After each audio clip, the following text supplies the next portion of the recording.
Hello, welcome to Air Cooled Performance. My name is Wayne Calderaro. I am the Harley Doctor. Today this is our first video in our series of restoration videos on a 1947 EL Knucklehead. Give you a little background on the Knucklehead thing. There are two basic models of the Knucklehead, the E series, the EL, and the F series, the FL.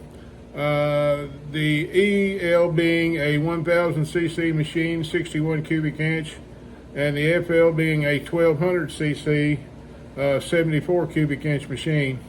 The EL has a smaller bore and a shorter stroke, but stoplight to stoplight, they'll usually eat an FL simply because of that. They wind up quicker and they make a lot of power. The EL is my favorite by far, which is what we have here. A little bit of background on this bike. This motorcycle is a Ohio police bike. I actually got it from the son of the gentleman that was the police officer that rode this motorcycle.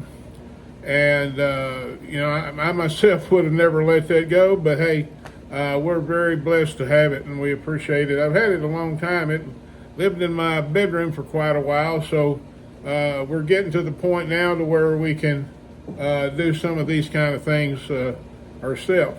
So, in the past we've had to do a whole lot of shop work and hadn't had a whole lot of time to work on our own stuff. So now that semi-retirement has set in, I'm going to work on my stuff for a while. So anyway, I'm going to share that with you.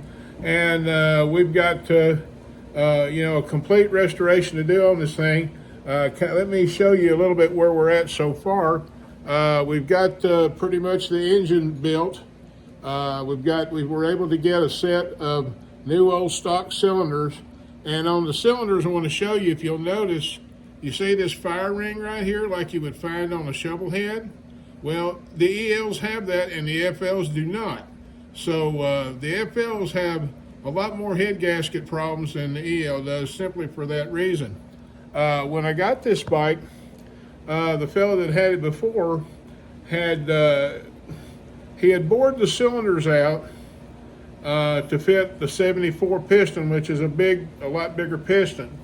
And they're not, the pistons for a EL and a FL are totally different. Like the EL uses a piston pin type retainer clip, the same clip type that a 45 uses. I love 45s, but I hate those piston pin clips. The 74 has a regular spiral lock, which in my opinion is a lot better in that respect. But anyway, what they had done is they had bored these not these, but the other cylinders out to fit a 74-inch bore piston.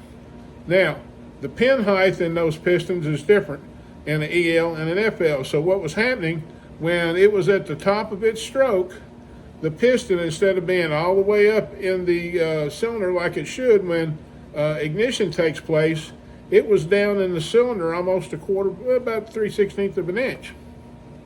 And so what happens is when it would fire, when that would take place, and on that I want to kind of clear up something. I've had a lot of people say, well, when the explosion occurs, there's no explosion. What happens is this is an ultra fast burn. It's not an explosion. When I went to Harley school in '76, that was one of the things that was explained to us. That was before AMI or MMI. Those are good schools. But back in the day, you had to be a finished mechanic before the dealership would send you. But anyway, that was one of the things that they showed us. And sure enough, that's what we have with this bike. So, I didn't want to continue with that thought. So when I rebuilt the motor, I went ahead and I put it back to completely original type EL specs. And like I said, I was able to find these new old stock cylinders. And also I was very thankful for that. And the restoration on this bike is going to be a little bit consuming, because the correct way to do this, in my humble opinion, is like when we do it, we build the bike raw. We put it all together raw. And then once we get everything fitted and so on, that's when we plate, paint, and then finish assemble. Because you don't want to be having to work with a fitment problem on painted sheet metal. That's just not a good plan. So we've got to do that, and I'll kind of take you a little bit of a tour around the bike here. So on this side here, we've got the inner primary, just this loosely fitted. We've got the fender here, and the fender, when we went to do this fender, the thing about that is these gaps right here were so far off it was unreal, and it took a lot of massaging to get that. And you notice how good that line is. And I have to footnote Painter John. I tell you what, the guy is unbelievable. He took care of that for me. We got the black rims with the stainless steel spokes. The transmission, we rebuilt the tranny, and I had enough original new old stock Harley stuff that everything in this girl is genuine Harley. And I've still got to put the kicker cover on, but inside everything is all good stuff. Now right here, if you'll notice, if you can see that, at some point in time, that's been welded. And what happened is there's a fifth mount, there's a bolt that goes right through here, and they used too long a bolt and they cracked that casing. That's what happened. Now over here on the engine, this is the centrifugal valve oil pump. And this is a really good oil pump. And what that does is it controls the oil pressure. It diverts it at low RPMs, because knuckleheads are notorious for over-oiling the top end. Now, how we get around that is my dad used to braze this up. I don't know if you can see this fitting right here. My dad would braze that fitting up and then drill it with like a 60 thousandths drill bit. What I do is I take this out, I put it in the lathe, and then I drill the bottom side of this and I tap it the same thread as an S&S main jet. That way I can control the size of the hole. If I need a little more, a little less, I can do it right there. So that's a good tip. If you're building one of these, keep that in mind. And you know, the toadstools, the lifter blocks have been chrome plated. I'm not a big fan of chrome, so I don't know. I may change that, but I don't know. We got the correct front end, you know, and wheel and so forth on her now. The cloth wiring. So she's coming along, but there's still a long way to go. And you know, so we're going to take you through every step of that. There's my loose seal right there. And so we'll get back over here to this side, and you can see the pistons are brand new standard bore.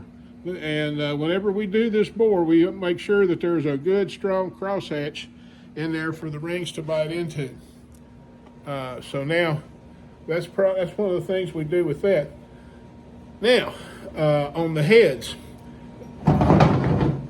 right here, this part of the head, right here, these two surfaces, those are what's commonly known as the diving boards. And if you go to a swap meet or something and you look at a set of heads, you'll look right in this area here and you'll see they've been brazed up where it's been snapped off. Now, what causes that most of the time is, a lot of folks don't realize it, but the intake rocker shafts are actually part of the motor mount setup. There is a space in there, it's about 1/4 of an inch. And there's a space in there that if you go ahead and tighten that rocker arm up like you're seating it into the rocker box, which is this piece here, pop, it'll snap them bad boys off. So you have to be real particular, and you have to keep that in mind. And another thing with these bikes is, like for example, this is the valve cup that these fit inside the, where you can see it, these fit inside the valve pocket area there. And when you put this head together, it's a little bit complex. It's different than the other Harley. You're going to have this has got to be perfectly square, and this has got to be the same. And then you put your seal here, and then your valve guide goes in. You put all that, and so on and so forth. So you have to seat your valve guide when you install these. So you really have to do just a little bit of, you know, pre-assembly fitment, if you will, to make sure that everything's good. Why is that? Well, because on a knucklehead, the way that it gets the oil back down into the cases so it can send it back to the tank is by engine suction vacuum.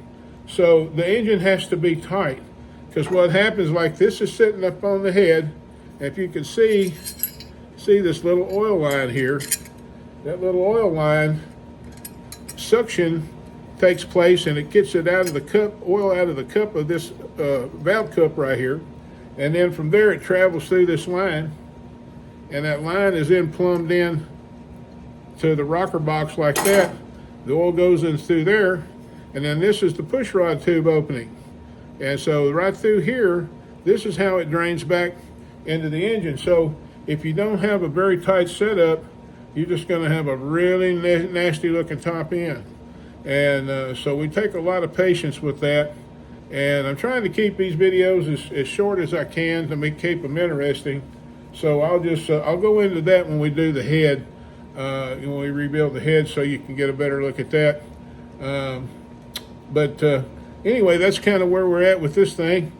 And what I'm going to do is when I get to a point to where, if I'm at a stopping place or whatever, I've got a bunch of other work here, and we've got a lot more content coming your way. Me and Brother Slim and Brother Barry, we're going to be very focused in the next several months. And this one here, I want to try to get it ready for Wasion next year, and we're looking forward to that. But anyhow, I've got some other things I want to share with you is whenever we do a restoration, I don't know if you remember back in the day, they used to make the throwaway cameras in a little cardboard box. I'd buy a case of them things, because when we do a restoration for someone, we take pictures all along the way. So when we get done with the motorcycle, then we put that in a scrapbook and say, here, and you've got something to sit on your coffee table, so when your buddies come over, you say, hey man, this is what I did with my bike. So I've got some leftover pictures from a couple of restorations we did. One is a 4-cylinder Indian that we did. Those are really unique. I did a couple of those when I was with me and my dad, but that was really young back then. And I've only done maybe 3 on my own. This last one was for a local gentleman here, and we did a 46 Harley Big Twin for him, and then a 47 Indian Chief. And after that, he said, hey, Wayno, can you find me a 4-cylinder Indian? I said, well, I believe so. He said, well, find one and restore it for me. Man, that is a dream job for a motorcycle shop. So me and Brother Willie, we set out on a vigil, and we actually found one of the best 4-cylinder original owner bikes, and from Mr. Joey up in Long Island, New York. And we had a great time going up there and getting that, and then he and I restored that motorcycle together. And there's no books and no nothing on this. You have to really pay attention to what you're doing, but it's very rewarding, to do that kind of work. And if you've ever heard of Indian 4, it sounds a lot like an MGB car. That's the exhaust note. They really sound good. They're a 4-cylinder, 77 cubic inch motor. The one we had a distributor and battery ignition, and a lot of them had a magneto. I like the magneto. A lot of folks don't, but if a mag is right, it's going to run. So, but anyhow, so the next video that I'm going to post is probably a pictorial, look at what happened and what went through to restore a 4-cylinder Indian. And for you guys, you lightweight guys like the Harley Hummer, I found some pictures of where we did a Hummer for a gentleman. And I think you'll be really happy with it. I mean, we started out with basically nothing, and he was extremely happy, and so were we. That's kind of good stuff. But we've got a lot of things going on, and but the next thing that we're going to do, like I said, I'm going to give you the pictorial video of the restoration, and you'll see from that why it's important to take pictures of what you're doing and where you're at. And that bike that we did for that gentleman, he got to where he couldn't really ride it any longer, and it went to the Mecum auction, and it brought three figures.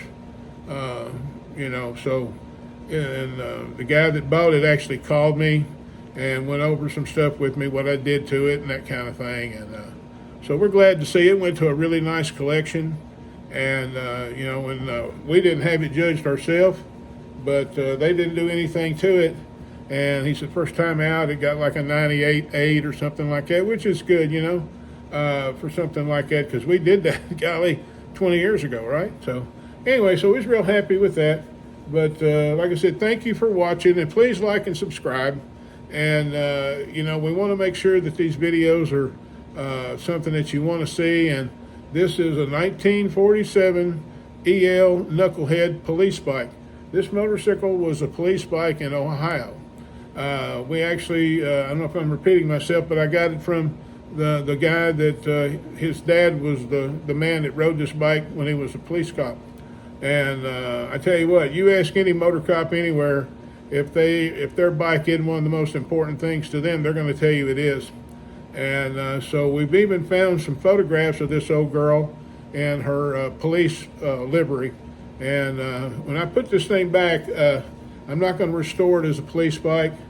I'm going to put it back in civilian trim and all, because that's just what I want to do with her.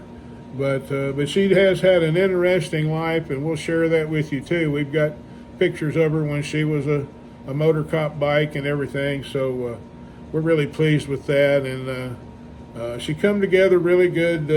When I did the engine, I was able to have in stock a lot of new old stock genuine Harley parts for the older machines. And so that was really good for building this bike. But anyway, we'll go into a lot more of that as we go. And so the next thing we're going to do on this is we will get a breakdown, and I'll get you a breakdown and a pre-assembly of all the parts that it takes to build a set of knuckleheads.